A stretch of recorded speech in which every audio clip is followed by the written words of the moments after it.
de espía a musa y modelo. Esta es la historia de la condesa de Castiglioni, una mujer fatal y desgraciada que no aceptó nunca envejecer. En la época en que se desarrolla esta historia, Italia no era como la conocemos hoy. La península itálica se encontraba dividida, compuesta por varios estados, dentro de los cuales se encontraba Piamonte y Cerdeña, y cuyo rey era Víctor Manuel II, y sería la hábil política del conde de Cavour, ministro del reino de Piamonte-Cerdeña, quien lograría interesar al emperador francés del momento, Napoleón III, en la unificación de Italia. El primer ministro Cavour ya había tenido encuentros con Napoleón y habían llegado a acuerdos, pero Cavour, conocedor de la debilidad del emperador galo por las mujeres hermosas, orquestó una nueva estrategia, convencido de que allí donde no llegaba la diplomacia, lo harían las artes de alcoba. Esta es, grosso modo, la situación. Y aquí comienza la historia de la condesa de Castiglioni, la espía y precursora de los hoy famosos selfies. El ministro Cavour tenía una prima de nombre Virginia Castiglioni, casada con el conde del mismo nombre, famosa por su belleza deslumbrante, y el ministro le hizo una propuesta al matrimonio. Este debía viajar a París e informar al poderoso ministro de las simpatías que el proyecto de una Italia unificada despertaba tanto entre la burguesía francesa como en la corte de Napoleón. Pero ¿quién era Virginia?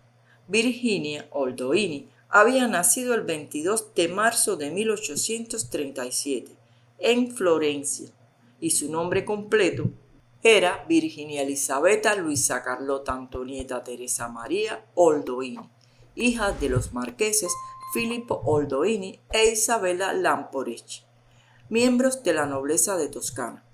La joven había recibido una esmerada educación, podía hablar 4 lenguas fluidamente y dominaba la música y la danza, y se destacó entre el resto de las jóvenes aristócratas de su época por su notable belleza, por lo que era conocida como la perla de Italia. Desde su adolescencia, el comportamiento de Nisha, como se le conocía en la familia, no se correspondía al que se esperaba de una joven de su condición social. Virginia era consciente de su belleza. Era rubia, de ojos claros, de piel nacarada y de formas redondas, muy al gusto de la época. Y estaba dotada de una sensualidad innata, y su conducta frívola y liviana levantaba todo tipo de habladurías. Entonces la familia decidió que el matrimonio era el mejor remedio para contener la infatigable coquetería y el proceder poco convencional de la joven. Y es entonces que se concertó su boda con un viudo de 29 años, Francesco Verasis Assinari, conde de Castiglioni de Asti y Castiglione Tinila. Virginia aceptó la propuesta, convencida de que la buena posición de su prometido y su relación con el rey Víctor Manuel II le abrirían las puertas de la corte de los Saboya. Se casarían en el año 1854, pero los caracteres de los cónyuges eran muy diferentes.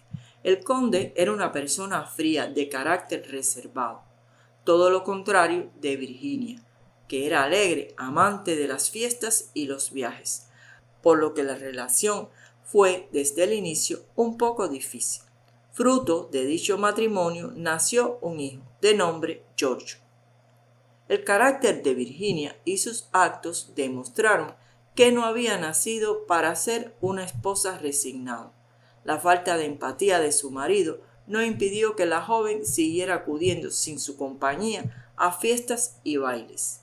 Y en una de esas fiestas coincidió con el ya mencionado Cavour, quien era su primo, y fue cuando a este se le ocurrió la idea de convertir a Virginia en espía en la corte de Napoleón III, a fin de que convenciera a Napoleón de que contribuyera con la unificación de Italia.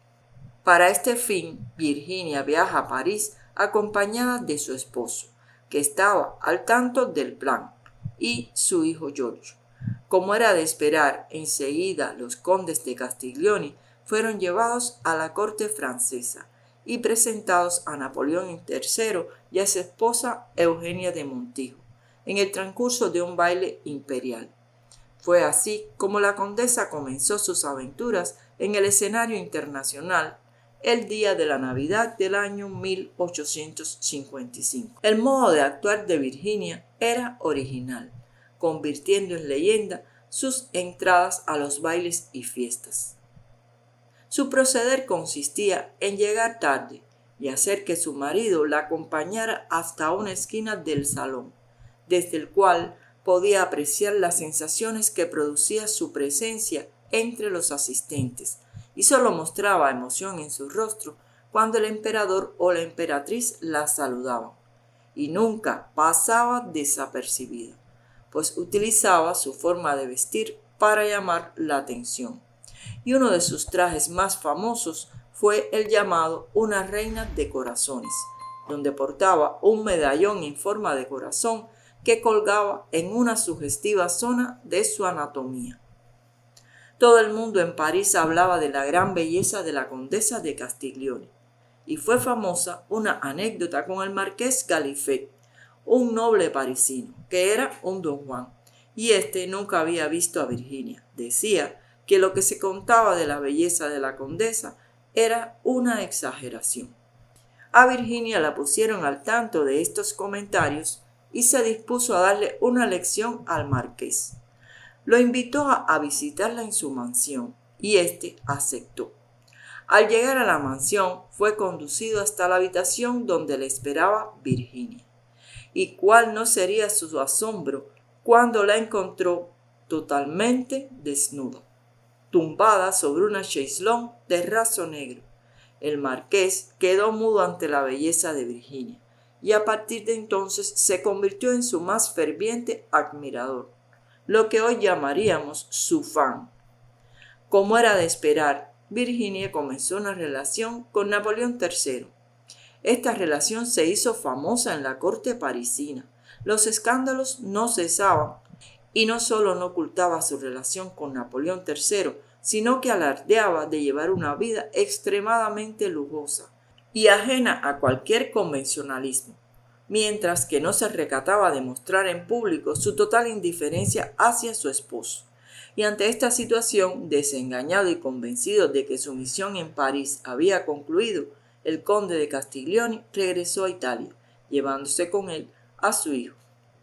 La relación entre Napoleón III y Virginia duró 2 años, pero éste se daría cuenta de la verdadera intención de Virginia.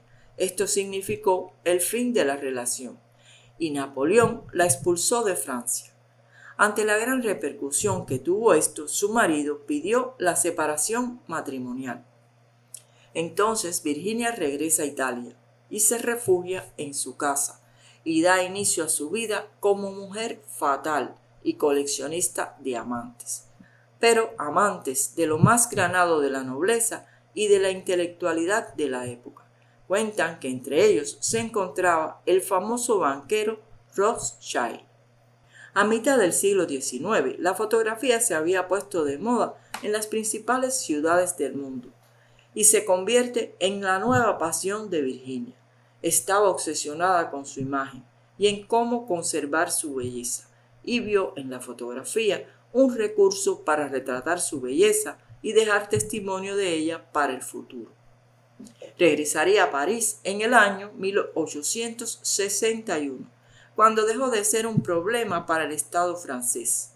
Se instala en la conocida plaza parisina de Vendôme.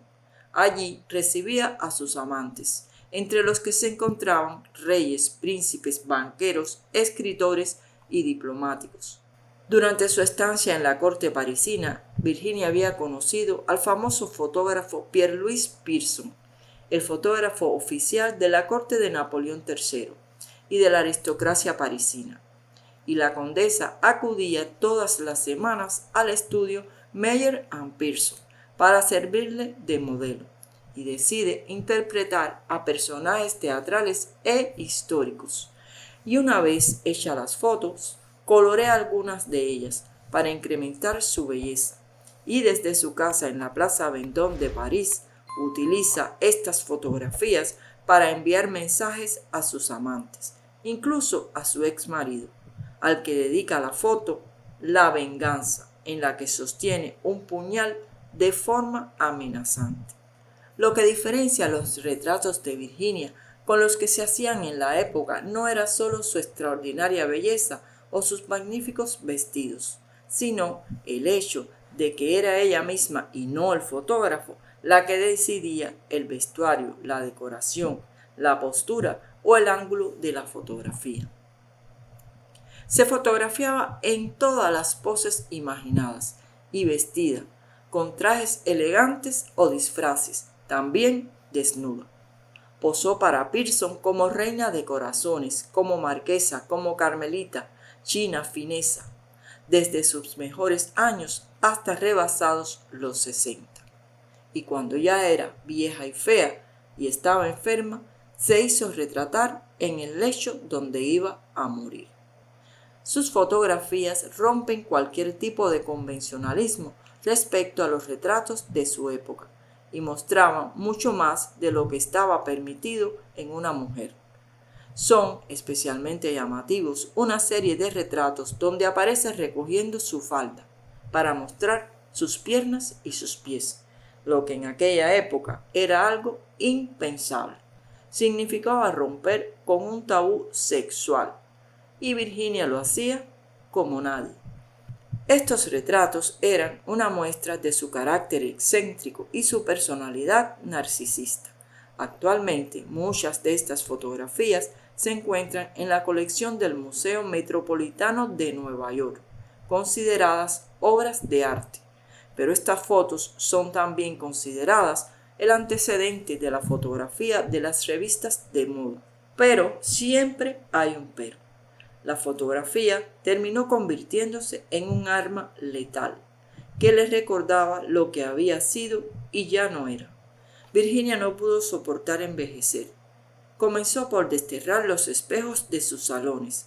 Más adelante se cubrió el rostro con un velo y acabó por recluirse en su casa durante el día para pisar la calle solo de noche, cuando las sombras disimulaban sus facciones.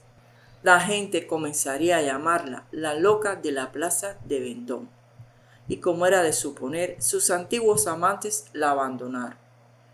La condesa murió el 29 de noviembre del año 1899 a la edad de 62 años, completamente sola.